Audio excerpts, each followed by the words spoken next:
जब कोई बंदा मेरी तरफ आता है शिकस्ता दिल आता है, टूटा हुआ दिल आता है। जब घबरा कर चारों तरफ मायूसी का समुंदर दिखता है, आसमान उस पर टूट सा नजर आता है, जमीन उस पर तंग हो जाता है।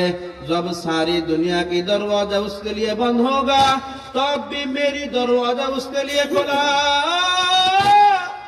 দুনিয়ার যখন সব দরজা তার জন্য বন্ধ, আমার দরজা ওর জন্য খোলা। আমি তো ভাগায়া দিতে জানি না, আমি তো তাড়া দিতে জানি না। ওই বনির ছেলের এক যুবক কত গুনাহ করছে, কত শয়তানি দুশ্মনী করছে, আল্লাহর বড় দুশ্মন ছিল। এমন অন্যায় করছে যার কারণে সমাজের লোকেরা তাকে তাড়ায়া একটা জঙ্গলে বনবাসে পাঠায়া দিছে। যখন সে বনবাসে চলে গেল, বনবাসে যাওয়ার পরে তাকে পোকা মাকড়ে কামড়াই, মশাই কামড়াই, সাপে কামড়াই, কত রকম কত সমস্যা। খাওয়া নাই, ঘুম নাই, এক পর্যায়ে কষ্টে কষ্টে এক পর্যায়ে তার এমন অবস্থা হইল মৃত্যু শয্যায় শায়িত হয়ে গেল। এক পর্যায়ে যখন সে মারা গেল, মৌত হয়ে যাওয়ার পরে তার ওই জামানার নবী মুসা আলাইহিস সালাতু ওয়াস সালামকে স্বপ্নে দেখানো হলো, ও নবী মুসা, ওই জঙ্গলের মধ্যে আমার এক বন্ধু ইন্তেকাল করছে, তার জানাজার নামাজ আপনি নিজেই ইমামতি করবেন। আর ওই জানাজার নামাজে যে যে উপস্থিত হয়ে যাবে আপনি শহরে ঘোষণা করিয়া দেন, তার জীবনের সমস্ত গুনাহ মাফ করে দেয়া হবে, সবার গুনাহ গাতাগুলো মাফ করে দেয়া হবে। এই খবর পাওয়ার পরে কে সুযোগ হাতছাড়া করে? সবাই জঙ্গলের দিকে রওনা হয়ে গেছে। জঙ্গলের দিকে রওনা হওয়ার পরে যখন লাশটা দেখছে, দেখে যে এই তো সেই আল্লাহর দুশ্মন সেই যুবক। এই যুবককে দেখার পরে মুসা আলাইহিস সালাতু ওয়াস সালামকে বলে, ও জামানার নবী মুসা, আপনি কি বললেন? এ বলে আল্লাহর বড় বন্ধু, কিন্তু আমরা তো জানি আল্লাহর বড় দুশ্মন।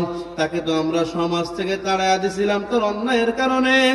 এখন মুসা আলাইহিস সালাম দুদুল্যমান পরিবেশে পড়ে গেছে, দমন দশায় পড়ে গেছে, কি করবে?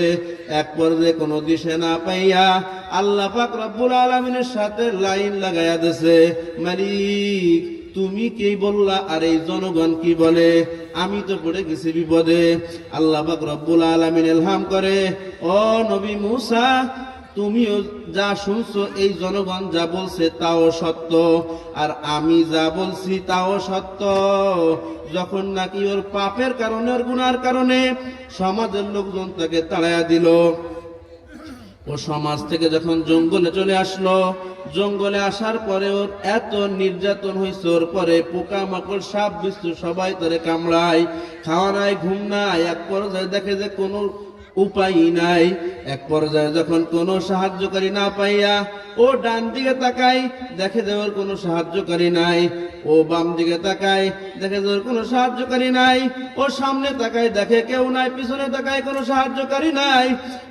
এক পর্যায়ে আসমানের দিকে দুটি হাত তুলে বলে, মালিক যদি আমাকে শাস্তি দিলে তোমার রাজত্ব আরো বাড়িয়া যায়, তাহলে তুমি আমাকে আরো শাস্তি দাও।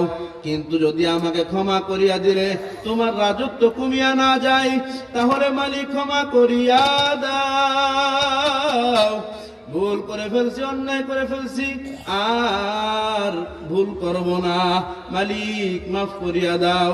হে নবী মুসা, আপনি আরো জানিয়া রাখেন, মান জাআনি আল্লাহ আল্লাহ, जब कोई बंदा मेरी तरफ आता है शिकस्ता दिल आता है, टूटा हुआ दिल आता है। जब घबरा कर चारों तरफ मायूसी का समुंदर दिखता है, आसमान उस पर टूट सा नजर आता है, जमीन उस पर तंग हो जाता है। जब सारी दुनिया की दरवाजा उसके लिए बंद होगा, तब भी मेरी दरवाजा उसके लिए खुला। দুনিয়ার যখন সব দরজা তার জন্য বন্ধ, আমার দরজা ওর জন্য খোলা। আমি তো ভাগায়া দিতে জানি না, আমি তো তাড়া দিতে জানি না। আমার দরবার তো ভাগায় দেওয়ার দরবার না। হে নবী মুসা, তুমি আরো জানিয়া রাখো, ওর চাওয়া, ওর হাত তোলা, ওর কাকুতির মিনতি আমার কাছে এত মজা লাগছে, এত ভালো লাগছে। ও যদি সেই দিন ও যদি বলতো, মালিক দুনিয়ার সবাইকে তুমি মাফ করিয়া দাও, আমি দুনিয়ার সবাইকে মাফ করিয়া দিতাম। কি তো তঙ্গে দিলওয়ালা ছিল, ছোট দিলওয়ালা ছিল, যার কারণে আমি ওকে মাফ করিয়া দিয়া ওকে জান্নাতের খাতায় নাম দিয়া দিছি। কাজী ভাইয়েরা, ভুল করেছি, অন্যায় করছি, তওবার দরজা এখনো খোলা আছে। আল্লাহর দরবারে হাত তুলে ডাক দিতে হবে, মালিক কত গুনাহ করেছি, জানিয়া না জানিয়া, বুঝিয়া না বুঝিয়া, প্রকাশ্যে গোপনে কত গুনাহ করেছি। এই গুনার কথা চিন্তা করলে সমাজের মানুষ আমাকে তাড়াইয়া দিতে এত সম্মান করতো না। কিন্তু না না না, তুমি তো আমার গুনাহ গোপন রাখছো, মালিক তুমি আমাকে মাফ করিয়া দাও। এরকম ভাবে যদি মালিকের কাছে চাইতে পারি, মালিক তো মাফ করিয়া দিবে। মাফ করিয়াই শেষ না, ওই জায়গাটুক নেক দ্বারা ভরপুর করিয়া দিবে।